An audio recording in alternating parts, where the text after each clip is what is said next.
కోర్టులో స్టే ఇచ్చారు కాబట్టి మేము దాన్ని రిమూవ్ చేయలేకపోతున్నాం. వన్స్ కోర్టు నుంచి ఆర్డర్ వస్తే కోర్టు రిమూవ్ చేస్తాం. They are not paying any మన rent or nothing. This is not their own property. They are not paying any rent. Simply they are coming and doing business. Then who is the responsible for the road?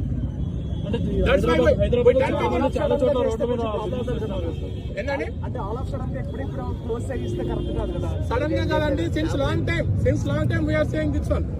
చాలా రోజులు చేస్తున్నాము. That మేము కోర్టులో ఉంది కాబట్టి మా duty మేము చేస్తున్నాం. ఎక్కడైతే రోడ్ అబ్జెక్ట్ చేస్తుందో మేము అక్కడ ఫైన్ వేస్తున్నాం. చూడండి, ఇదంతా పార్కింగ్, ఇదంతా రోడ్ వే. ఒక 100 మంది వస్తే థౌసండ్స్ ఆఫ్ మెంబర్స్ సఫర్ అవుతున్నారు ట్రాఫిక్ కి. మీరు చూడండి, యూ కెన్ సీ ఇక్కడ జామ్ అవుతుందండి. ఇదంతా కేబుల్ మొత్తం జామ్ అవుతుంది.